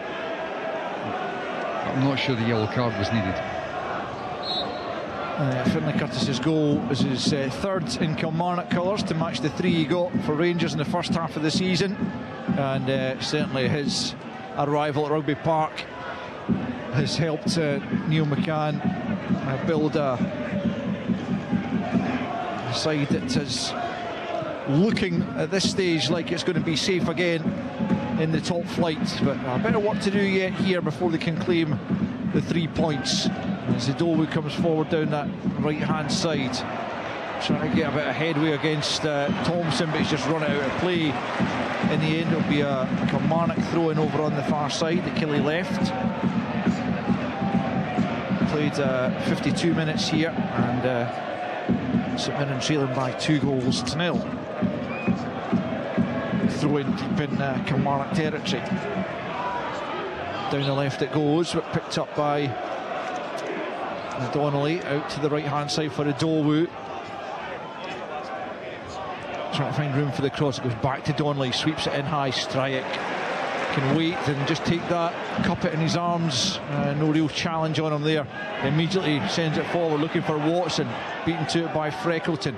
Nodded down by Donnelly, who gets it back from Devani. And all the way back to Sinclair, who's forced into a hurried clearance. And then Phillips, did he catch Stanger there? Phillips isn't happy with Stanger's reaction, but Phillips nonetheless goes into the book for the sliding challenge, which caught the centre back. Well, my initial reaction is that Stanger will be absolutely fine.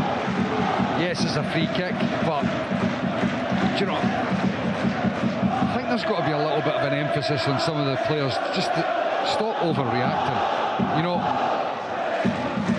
I'm not sure that there is actual contact with Phillips there. It's 100% a free kick. Stanger wins the ball. Phillips has slid in.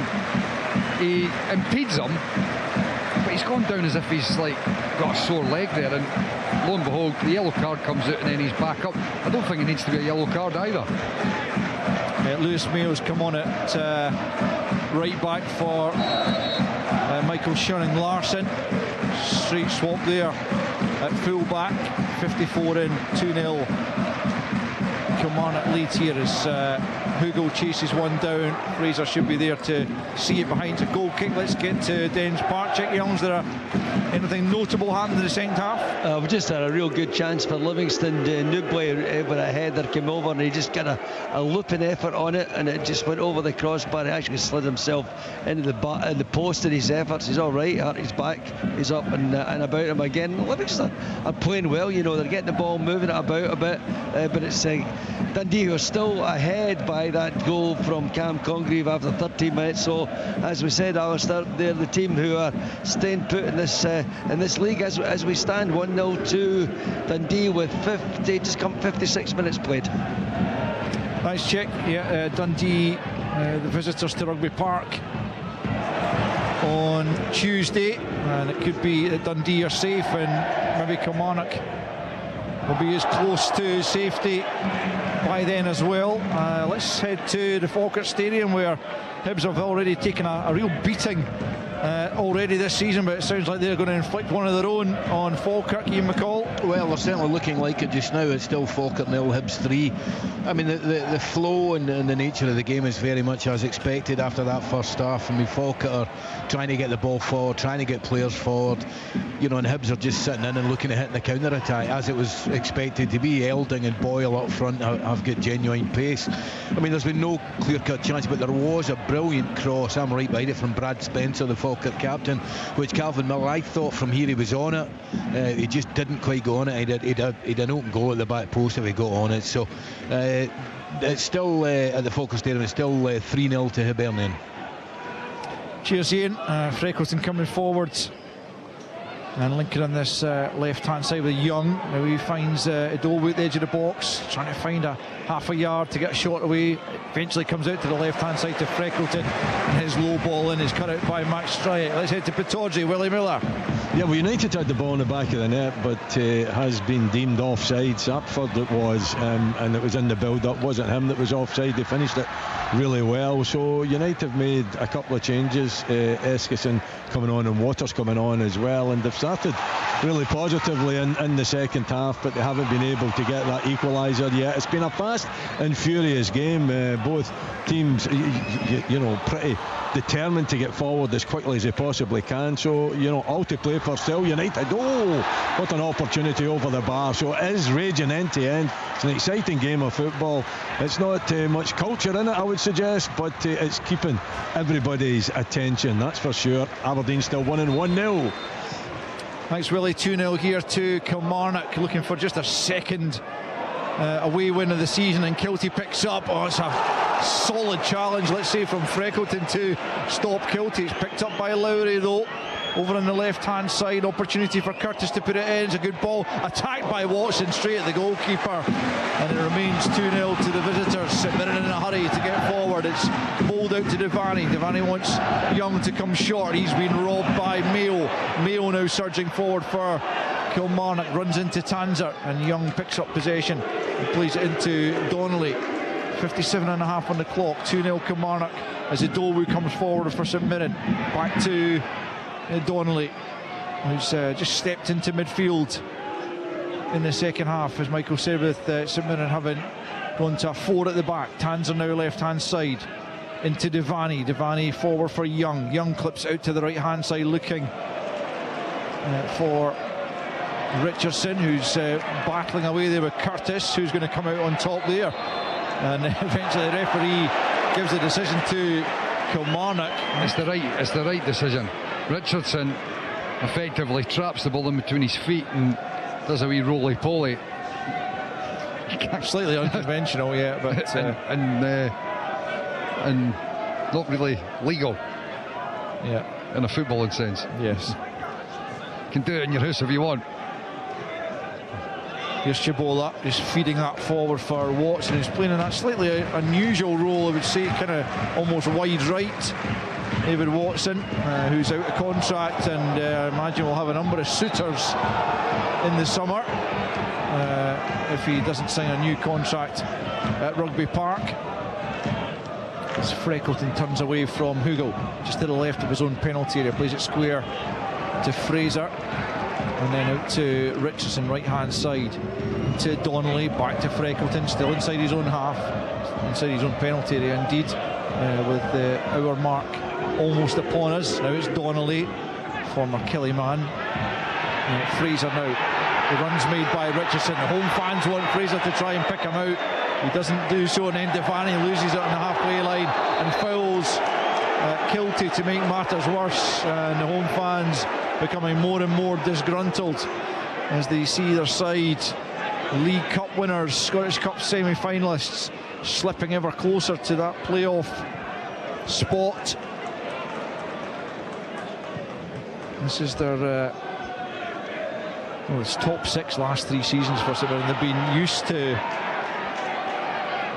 such success in relative terms, with the League Cup really capping that. Could have had a cup double if things had gone slightly differently.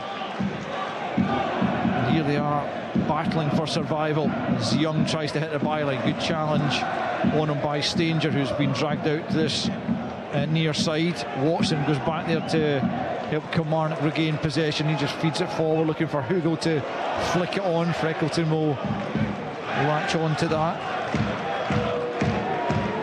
8 seasons St Mirren have been up since their last promotion. They won the championship back in 2018. They've got themselves a free kick here, midway inside the Kilmarnock half. Last relegation was 2015 when they finished bottom. There's Tanzer clipping it in towards the edge of the area. It's headed high in the air by Hugo, who's back there doing some defending. Looked like a nudge there from Kilty, and indeed the referee spotted that, and it'll be another St Mirren free kick. That was a free kick. I'm not sure the first one was, though, to be honest. I thought Finlay Curtis had actually dispossessed the dough. Free kick quickly taken. Poor ball in though from the right hand side, and all the way out in this near side for a goal kick. Dowu hasn't had the best of afternoons. St Mirren, you'll remember, survived the playoff most recently when they saw off Dundee United in 2019, having finished in that 11th spot. And they might have to do something similar this season if they can't turn things around here. 61.5 played, trailed by 2-0. Phillips knocks it back to Devaney. Devaney's put that behind Richardson, and Curtis is on him. Curtis gets to it first, back to Thompson, into Lowry. Curtis has continued his run. It's a good ball from Lowry. For Curtis, he's got options in the middle, tries to get it better of Fraser, who does well in the end, although Curtis, you feel, could have done better. Still, it's not entirely clear. In towards Kilty, it might break here for Watson. Has to go back the way. Fraser defended that situation very well, but I've no idea what Jayden Richardson was doing defensively. He was in absolute no man's land, and he knew Finlay Curtis was in behind him. His centre half has bailed him out big time there, because that was a major concern. Curtis in the similar area where he scored the second goal. If Fraser doesn't defend that well, that could easily have been 3-0. Absolutely. Here's Devaney out to the left hand side for Jake Young. Rolls it back to Tanzer just inside his own half. 2-0 St Mirren trail here in what is such a potentially pivotal game at the foot of the table. Elsewhere, Falkirk trailing 3-0 at home to Hibernian. Dundee 1 up on Livingston, already relegated of course. It would put Dundee safe, and Aberdeen a goal to the good on Dundee United as Tanzer just completely misses the ball there. Might have taken a little bobble. The surface looks decent down there. The surface does look good. And he didn't even look at the ground, so I'm wondering whether it clips off his other boot and then over his left foot as he's going to kick it.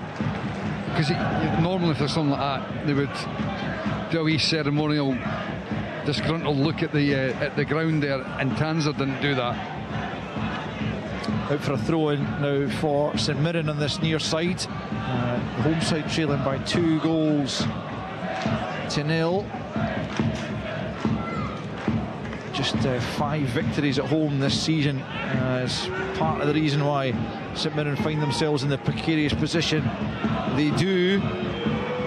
Only Livy actually have got fewer home points as Phillips picks up here from Freckleton into the feet of Mandron. Out back with Young up towards the edge of the penalty area. Can St Mirren get themselves back into this game here? It's Devani out to the right hand side.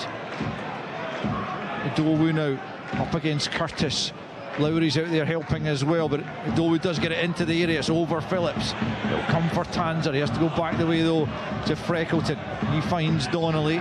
Donnelly about 35 from goal. Thompson snaps into the challenge there, and Kilmarnock have it back, and now Hugo has put it beyond Fraser, and Hugo's in a foot race here with Freckleton. It's Hugo one-on-one with the defender onto the left foot, deflected off Freckleton, and this time wide of target. It will be the corner. Freckleton recovers well, and he's having a real go at Liam Donnelly in there, but Kilmarnock, well, they could have put the game to bed a couple of times. They could have. I mean, Donnelly's in a good position, and for me, he's just got to simplify the game, spin it out to Idowu, who's in the wide area, let him go and take the full back on. Instead, he wraps him around the corner to Jaden Richardson, who's in a position that he's not comfortable with. Anyway, he doesn't get it, they get dispossessed, and within a pass, Hugo's running down on goal. Too easily exposed, St Mirren. Here's a corner from Thompson, left hand side, outswinger headed away by Mandron. Might break there on the edge of the box for Shibola, just over the top on the volley with a left foot. Half a yard over, if that, says Ross Sinclair. Looked concerned right into the stand behind his goal, with the Kilmarnock fans housed there, and how they would have loved to see that find the back of the net. As it is, it remains St Mirren 0, Kilmarnock 2. St Mirren trying to come forward, but nothing really working for them. Tanser looks like he's limping somewhat as Watson comes forward, right hand side. He's done brilliantly against Freckleton, fires it across goal. Curtis is there, but he's sent it wide.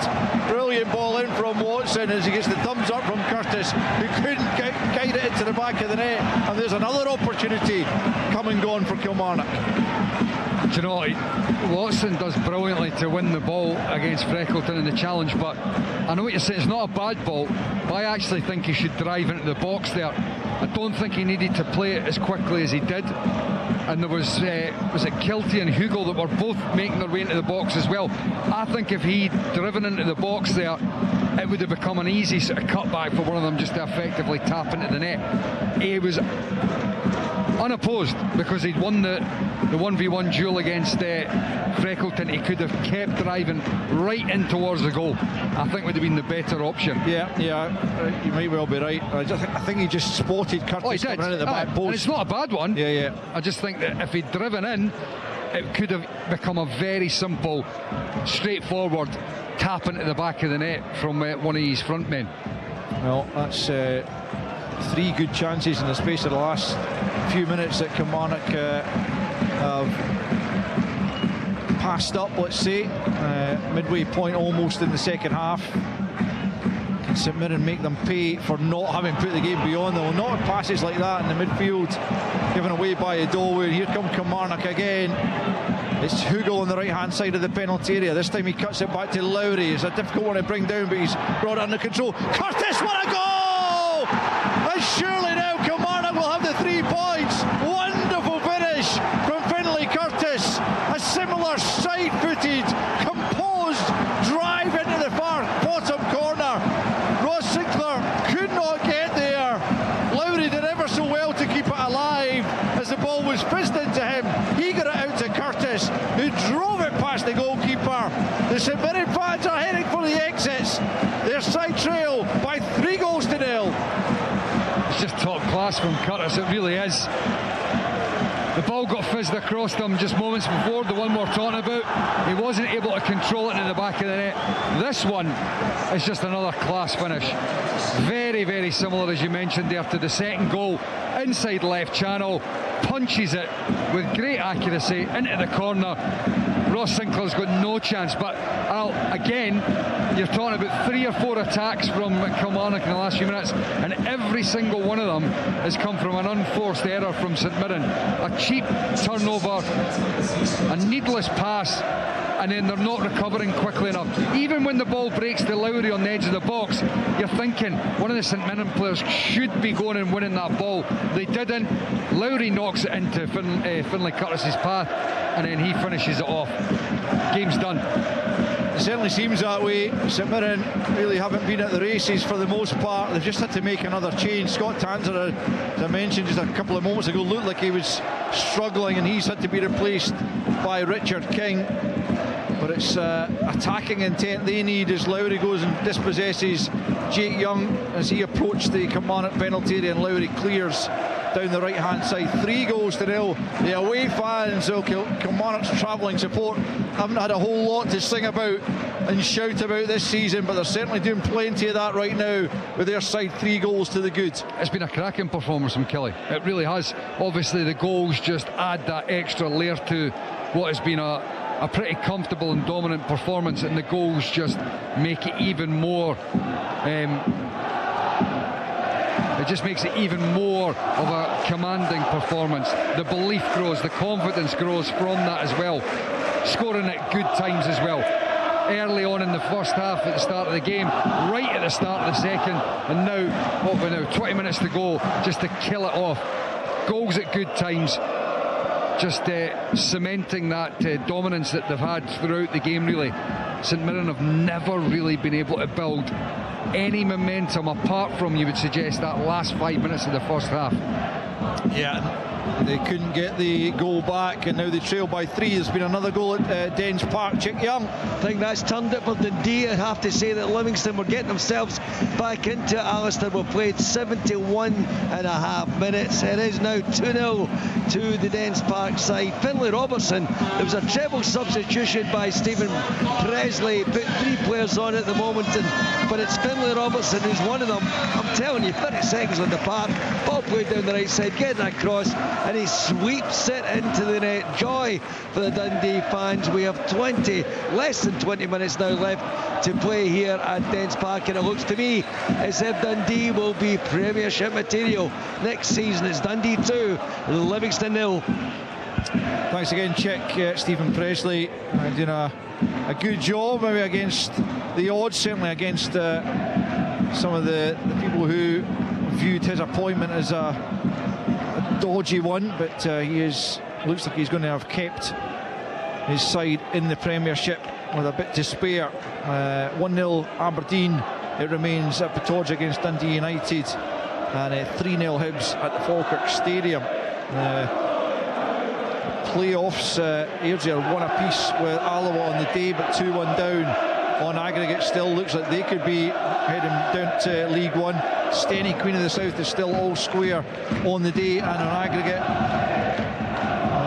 Accies are well in control against Forth, 1-0 up on the day, 4-1 on aggregate. There's St Mirren who tried to get themselves a goal back here. So, dreadful ball in from Jake Young. I'm not sure what he was thinking. Curtis just hammers it forward. Out of his goal comes Ross Sinclair. Spartans 1, Clyde 1, 3-1 Clyde on aggregate in that one, and it's still 1 each between Brora Rangers and Edinburgh City in the Pyramid playoff first leg. I don't know about you, Albert, when you're looking at this performance and result, it concerns me for St Mirren that you can almost see the belief evaporating from the St Mirren team, and they've got a huge month coming up. I think it's pretty certain now that it looks like they will end up in the playoff spot, and that is a huge month coming up for them. The last 2 games in the league, and then obviously the playoffs to come, where they're going to, these next 2 games in the league are going to be huge in regards to just starting to try to get a bit of belief and confidence back into the team. Yeah, as I mentioned earlier, Partick Thistle management team, Mark Wilson and Alec Ray here. It's a penalty at Dens Park. Let's get to Chick Young once more. Yeah, hold that result, because there's a chance for Livingston to get this back in. They've just been awarded a penalty kick. I think it's going to be Robin Muirhead who's just come onto the park again. There may be a little change of decision, a bit of gamemanship at the penalty kick. Alistair, the referee's actually going to, of course, have a word with the goalkeeper. I'm not quite sure what on earth this is all about, but a chance from the penalty spot for Livingston to maybe hang on to something. 74 Nearly 75 minutes played. Here comes the penalty kick. The referee's a lot of gamesmanship going on around the arc here with the players on both sides. The referee checks. This time we've become left-footed, and it's... Oh, the goalkeeper saved it! Livia missed the chance. It's blown, and the goalkeeper right down the middle gets it away. And Dundee have gone to the other end from that attack. That's astonishing. It remains 2-0 to Dundee. Nice check. We've had a change here, and Craig McLeish has brought on 16-year-old Luke Douglas in place of Roland Adowu for his debut. Young striker. In fact, he had a sight of goal there. He sent it just wide, but it's probably attracted the biggest round of applause from the home fans this afternoon when he came on, and it's a pretty daunting game to come on in terms of trying to influence the result, but it's an incredible experience for the young teenager. But his side are looking like being well beaten this afternoon with just 15 minutes remaining in the game. 3-0 they trail as Mayo gets his head to it. Devaney plays it forward for St Mirren, but returned by Stanger. Watson can't find Hugel, and forward comes Freckleton down the left-hand side. Rolls it back to Devaney. There's been a goal at Falkirk. We'll get there in just a moment as St Mirren try and come forward and force them here. Going back the way though. It's King plays it out to Freckleton once more. Tries to get it beyond Mayo, but Mayo intercepts and plays it to Kilty, who's then fouled by Devaney. So let's get to Ian McCall at Falkirk Stadium. Brogio. Hi. Yeah, sorry. Yeah, but no problem. It's a goal for the home side. It's now Falkirk 1, Hibs 3. Brogio, who's been brought on as a substitute. John McGlynn made his usual 2 or 3 subs around the hour mark. The ball's just killed him at the edge of the box, and he has no backlift, and he's absolutely pinged it just in the right-hand top corner. I mean, a magnificent finish. It's a lifeline. Whether that's all it is, time will tell. It's now Falkirk 1, Aberdeen 3. Thanks, Ian. 3-0 here to the visitors. Kilmarnock set for just their second away win of the season. 14 games they've gone without an away win. 10 of those were defeats since the 2-0 win at Tannadice on the 27th of September. It's been a long wait for Kilmarnock, but these 3 points could be absolutely vital in preserving their Premiership position for another season. Here's Jake Young, left-hand side. I think there'll be a few Rangers fans wondering why on earth they let Finlay Curtis go out on loan. It's been great for him, it's been good for Kelly, but well, at this point you've got to say exactly what you just mentioned. It has been good, but moving forward, Rangers have got to create space for this kid because he's capable. He's one of their young players, so he's a huge asset. It would be crazy for them not to create that space and opportunity for him to continue to progress and grow, because he's a quality young Scottish player that has he's got the finishing touches. You can see there today 2 wonderful finishes. Here's Donnelly for St Mirren with 12 and a half remaining here. St Mirren 0, Kilmarnock 3.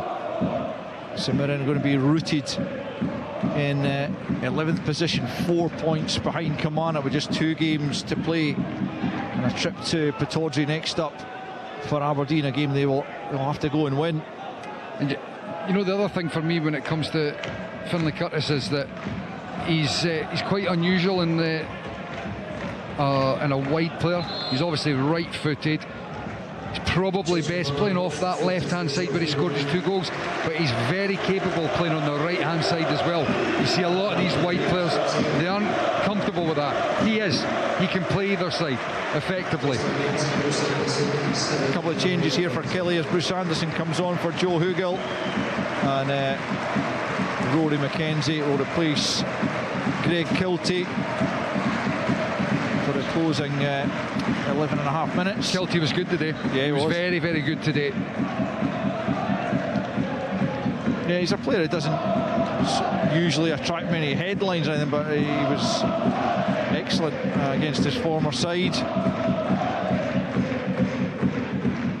Kilmarnock in a very strong position going into these final stages of the game. St Mirren coming forward though down the right hand side, ball into the box looking for Mandron, headed away before he can get there. St Mirren players going down right at the edge of the box, and they've got a free kick. It's in a good position, this.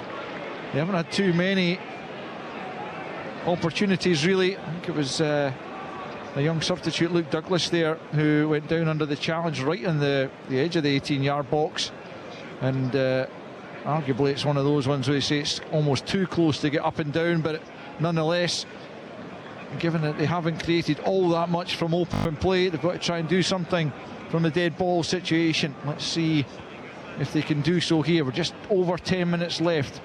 Liam Donnelly and Phillips are both standing over this one. Who will take charge? They need to get a goal back if they're to have any chance of taking something from this game. It's Phillips who drives it straight at the wall. It's going to break back to Donnelly. Donnelly now tries to go for goal. That's also blocked, and Kilmarnock clear.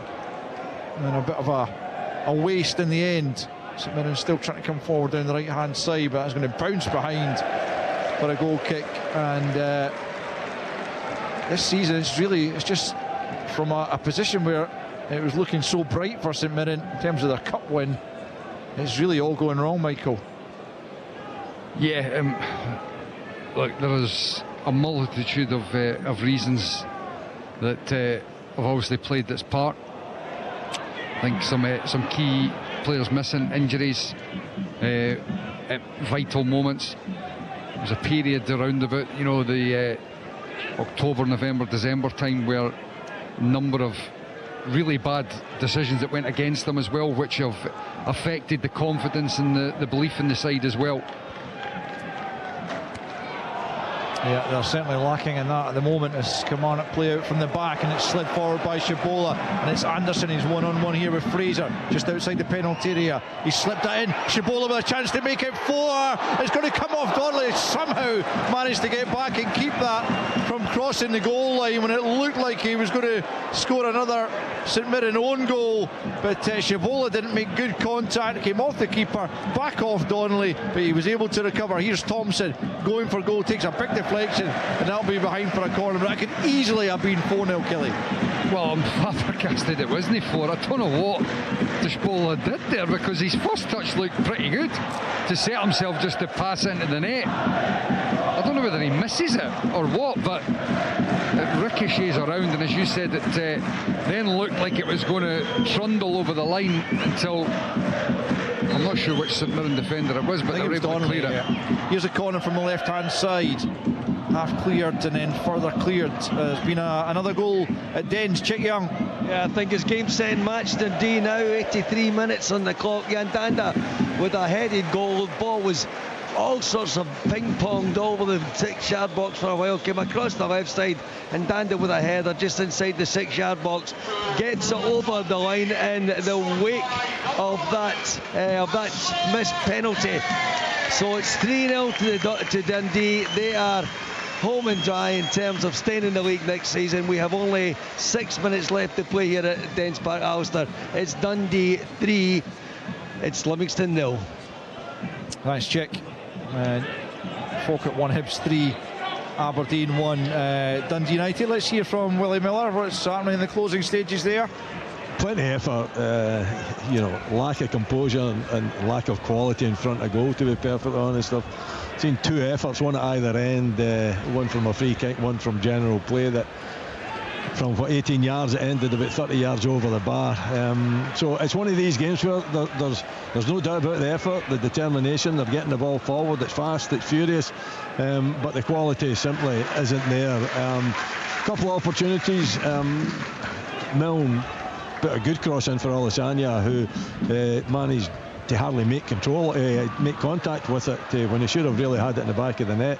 Ollie Sanya again had a shot. I mean, he's shown a lot of effort, but very little composure in front of goal.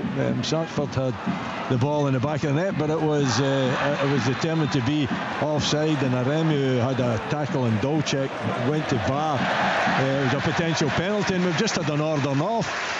Now, I don't know if that was a second yellow card or not. I'm not even too sure who it was. I'll come back to you and who's been sent off, but a red card to a Dundee United player, and I'll come back to you with who it was, because I missed it completely when I was reading my notes.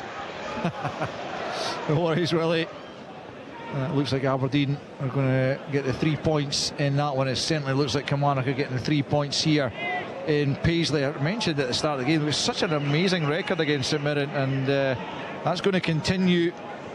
Just one defeat in 15 that will be in the top flight, with 8 wins and 6 draws, including this one. It's been a very good performance from Killie. As I was saying before, the team looks very well balanced, and due to that, it's been a comfortable, controlled performance. Dishbola and Lowry in the middle of the park been very good, as have the ones in front of them that we were talking about in the first half. And as a consequence, the backline have not really had a great deal to do. Yeah, and what they have had to do, they've done pretty well. Aggie was the Dundee United player who was sent off, I'm told, as Aberdeen lead by a 1-0 in the closing stages there. 5 minutes left here. Kilmarnock leading by 3-0. You can hear the olays from the away fans as their side pass the ball about and look for a fourth goal. Mayo in behind on the right hand side, cut back, King half stops it, Bruce Anderson picks up, tries to get in, King recovers, forces it behind for a Kilmarnock corner as they look to add further to their advantage. Could easily have had more goals this afternoon. Yeah, they could have, couldn't they? St Mirren look really done. They look devoid of any belief at this stage. That's the big one for me, I think. I'll go back to, it's not that they're not trying. They just, it's like they need a real good injection of some confidence, and that is not an easy thing to do at this stage. Big job on his hands, Craig McLeish now. Well, Finlay Curtis has just come off and he's got a massive hug there from his manager, Neil McCann. He's been replaced by Kyer McGuinness, Billy Dodds, who's given him a big pat in the back as well. He's 2 goals. He almost pulled him over. Came a wee neck rub there. Just grabbed him and... Dom Thompson from the right hand side sends it to the back post, nodded away by Freckleton, picked up by Watson at the edge of the box, back into the area, chested down by Phillips to his goalkeeper. Confident there as Sinclair knocks it over the halfway line, looking to try and play Mandron in, but that's been nodded back to Max Stryjek. In terms of the position St Mirren find themselves in, I mean, Craig McLeish certainly did a good job in steering the ship after Stephen Robinson left. It's a big decision, a huge decision really from Keith Lasley and the board here to give him the job, confirming him to the end of the season. Do you think there's an element of that inexperience, having spoken about Neil McCann's experience on the flip side of that maybe plays into the tricky position they find themselves in? Possibly, but I mean, look, a lot of that is it hindsight? It was a brave decision, you've got to say, from St Mirren. I do think there's an element of the inexperience that is having an impact now, because in a very difficult situation like this, experience and being able to rally the group would be a help. Shabola just getting into the area. Sorry, only go. But like you said, had St Mirren been able to continue what felt was that little bit of momentum at the beginning, then a lot of that doesn't become, an issue, because the belief comes from the performances that they've had, rather than the manager having to really sort of work the psychology of it and playing some mind tricks with the team. It's it's a tough one. It's a very, very tough one.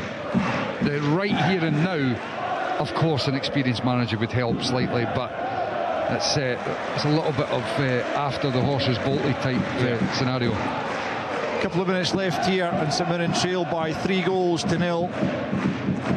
and Kilmarnock are going to put themselves 4 points clear of their opponents here and all but secure their safety. You would feel they've got Dundee at home on Tuesday night, and that's when they can absolutely clinch their Premiership place for another season, prolonging their current stint.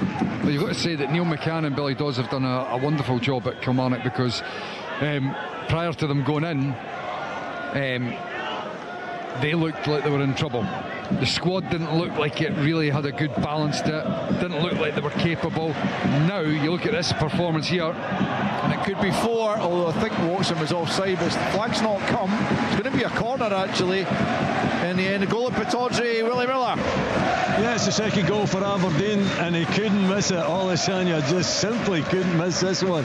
Nisbet down the left hand side, cuts it back to Lyle Cameron. Lyle Cameron strikes from just outside the box. Richard parries it, and there is Olasanya.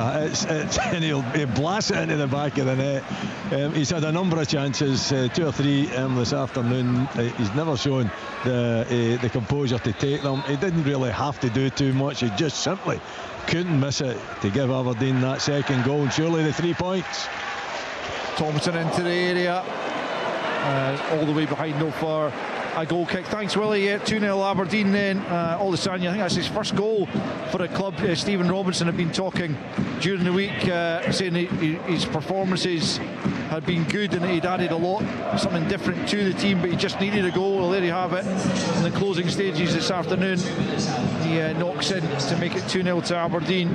3-0 here for Kilmarnock. A brilliant afternoon for them, you'd have to say. Quite the reverse for St Mirren, who have got it all to do to avoid a playoff spot, as Mackenzie picks up for Killie over on the far side. We're into a couple of minutes of added on time here in the sunshine in Paisley, but I'm sure the disposition of the St Mirren fans is far from sunny after another disappointing result. It's going to be 5 defeats in a row, including that Scottish Cup semi-final, in which they acquitted themselves really well for a period. Obviously they capitulated in extra time, but things have gone rapidly downhill since then.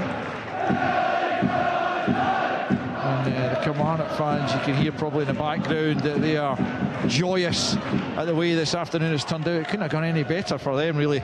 No wonder. Exactly, it's worked out perfectly. It's a full stand, full of the Killie supporters, and they've not had too many joyous games on the road this season.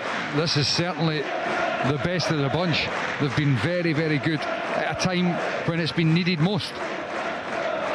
St Mirren have it left hand side, Jake Young, but there's just no real, I think they realise the game is well beyond them. No massive urgency now as Phillips just kind of knocks it into the area, but straight behind. And very few St Mirren fans have stayed behind till the bitter end, but credit to those who have.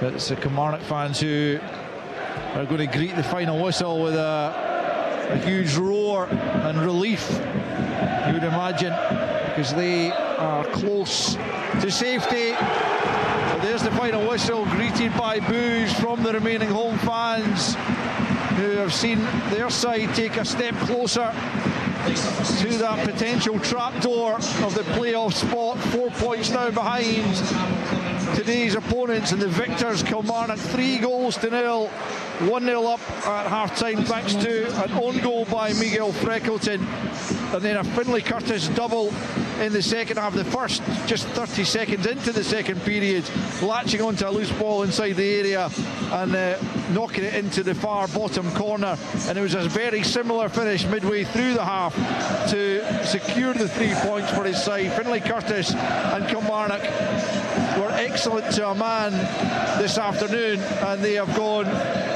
so close to securing their place in the Premiership for another season. But the same cannot be said for St Mirren. Worrying times continue for them.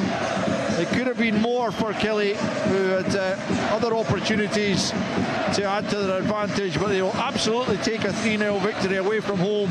Just their second win on the road this season, and it has taken them 4 clear of St Mirren in 10th place as they go and greet their fans, and they are given a rapturous round of applause from the travelling supporters, because they know that they are close to being a Premiership side for next season. But St Mirren have got a lot of work to do. 2 games remaining for them at Pittodrie on Tuesday, and then at home to Dundee United. They all have to win both of those and hope for a couple of slip-ups from Kelly. But on this form, you wouldn't bet on it. It finishes at the Smythe Stadium in Paisley. St Mirren 0, Kilmarnock 3. Scottish